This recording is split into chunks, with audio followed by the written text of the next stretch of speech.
नमस्कार। DD news के इस विशेष बुलेटिन में आप सभी का स्वागत है। मैं हूं भावना नायर और मेरे साथ है मेरी सहयोगी मनीषा, जो आप तक सांकेतिक भाषा में खबरें प्रस्तुत करेंगी। शुरुआत करते हैं सुबह की सुर्खियों के साथ।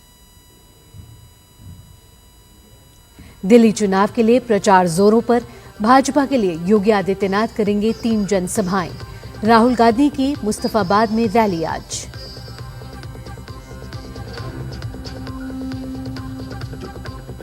महाराष्ट्र के जलगांव में रेल हादसे में 12 लोगों की मौत।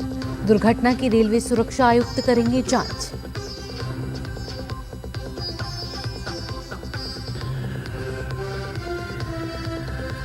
दावोस में विश्व आर्थिक मंच में इंडिया फर्स्ट पर जोर। राजनीति भूल एक मंच पर आए सभी भारतीय राजनेता। महाराष्ट्र में भारी निवेश पर हुआ समझौता।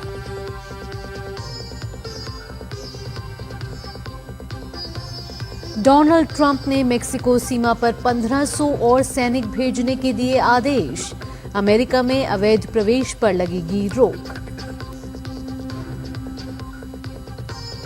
और क्रिकेट में भारत ने इंग्लैंड को पहले T20 मैच में 7 विकेट से हराया। 13 ओवर में हासिल किया लक्ष्य।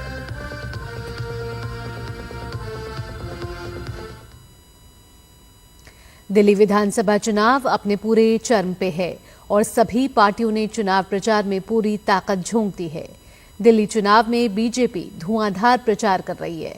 पार्टी अपने फायर ब्रांड नेताओं को भी मैदान में उतार रही है, जिससे चुनाव की दशा दिशा बदलती नजर आ रही है। उत्तर प्रदेश के मुख्यमंत्री योगी आदित्यनाथ दिल्ली में तकरीबन 14 चुनावी जनसभाएं करेंगे। योगी आदित्यनाथ आज 3 जनसभाएं करेंगे और जनता से बीजेपी की तरफ से वोट देने की अपील करेंगे। इसके अलावा बीजेपी के राष्ट्रीय अध्यक्ष जेपी नड्डा भी आज 2 जनसभाएं करेंगे। सबसे पहले वो नजफगढ़ में रैली करेंगे। उसके बाद शकूर बस्ती में बीजेपी प्रत्याशी के समर्थन में चुनावी रैली करेंगे। बात कांग्रेस की करें तो इस बार कांग्रेस दिल्ली की कुर्सी हासिल करने के लिए एड़ी चोटी का जोर आजमाइश लगा रही है। कांग्रेस नेता Sandeep Dikshit door to door अभियान कर रहे हैं। वहीं कांग्रेस नेता राहुल गांधी आज मुस्तफाबाद में रैली करेंगे। हालांकि बुधवार को होने वाली रैली राहुल गांधी की तबीयत खराब होने की वजह से स्थगित हो गई थी। दरअसल आपको बता दें, दिल्ली विधानसभा चुनाव के लिए मतदान अगले महीने की 5 तारीख को होगा, जबकि मतगणना 8 फरवरी को होगी। महाराष्ट्र में जलगांव जिले के पचोरा तालुका में हुई रेल दुर्घटना में 12 लोगों की मौत हो गई है। इनमें 3 महिलाएं और 10 वर्ष का एक बालक शामिल है। यह दुर्घटना उस समय हुई है जब ये यात्री कर्नाटक एक्सप्रेस से टकरा गए।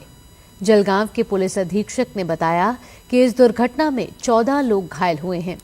हालांकि उनमें से किसी की हालत गंभीर नहीं है। इस दुर्घटना की रेलवे सुरक्षा आयुक्त जांच करेंगे। महाराष्ट्र के मुख्यमंत्री देवेंद्र फडणवीस ने इस घटना पर दुख व्यक्त करते हुए मृतकों के परिवार को 5-5 लाख रुपए की सहायता राशि देने और घायलों का मुफ्त इलाज कराने की घोषणा की है। मध्य रेलवे के मुख्य जनसंपर्क अधिकारी के अनुसार पुष्पक एक्सप्रेस के कुछ यात्री कोच में आग लगने की अफवाह के कारण चेन खींचने के बाद ट्रेन से उतर गए थे।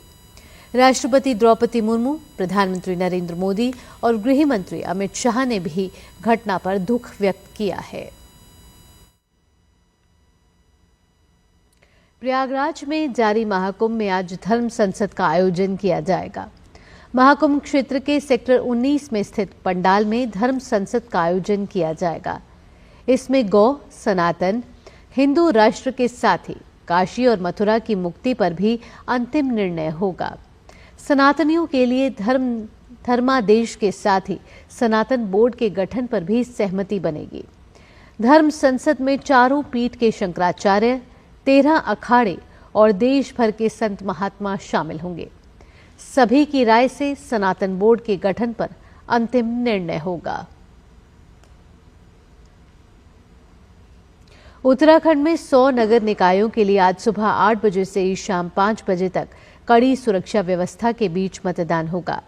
इनमें 11 नगर निगमों में मेयर पद के लिए 72 प्रत्याशी, 89 नगरपालिका और नगर पंचायतों में अध्यक्ष पद के लिए 445 प्रत्याशी और पार्षद और वार्ड सदस्य पदों के लिए 4,888 प्रत्याशी शामिल हैं। प्रशासन की तरफ से शांतिपूर्ण मतदान के लिए सुरक्षा के पुख्ता इंतजाम किए गए हैं।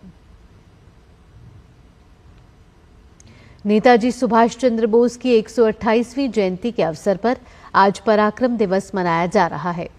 इस 3 दिवसीय समारोह का आयोजन संस्कृति मंत्रालय द्वारा ओडिशा के कटक में किया जा रहा है। इस कार्यक्रम का उद्घाटन ओडिशा के मुख्यमंत्री मोहन चरण मांझी करेंगे। इस मौके पर उन्हें पुष्पांजलि अर्पित करके श्रद्धांजलि दी जाएगी। आज राष्ट्रीय राजधानी दिल्ली के कर्तव्य पथ पर गणतंत्र दिवस परेड की फुल ड्रेस रिहर्सल होगी। यह अभ्यास सुबह 10:30 पर विजय चौक से शुरू होगी, जो लाल किले तक जाएगी। इस अभ्यास के दौरान T-90 टैंक, नाग मिसाइल सिस्टम और पिनाका रॉकेट सिस्टम देश की सैन्य शक्ति का प्रदर्शन करेंगे। इसके अलावा सशस्त्र बलों की अलग अलग मार्चिंग टुकड़ियां और विभिन्न राज्यों की झांकियां विविध सांस्कृतिक समावेशिता की झलकियां पेश करेंगी। ट्रैफिक पुलिस ने लोगों को ट्रैफिक जाम से बचने के लिए इन मार्गों पर यात्रा न करने की सलाह दी है। अभ्यास के दौरान दिल्ली मेट्रो रेल सेवाएं यात्रियों के लिए उपलब्ध रहेंगी और सभी स्टेशन खुले रहेंगे। स्विट्जरलैंड के दावोस में आयोजित विश्व आर्थिक मंच की बैठक में भारतीय राजनेताओं ने दलगत राजनीति से ऊपर उठकर इंडिया फर्स्ट का संदेश दिया। इंडिया फर्स्ट का संदेश देने वाले इन नेताओं में केंद्रीय मंत्री अश्विनी वैष्णव के अलावा आंध्र प्रदेश और महाराष्ट्र के मुख्यमंत्री भी शामिल रहे। खास बात यह है कि अलग अलग दलों से ताल्लुक रखने वाले इन राजनेताओं ने भारत के विकास का सवाल सामने आने के बाद दलगत राजनीति को परे रखने का फैसला लिया।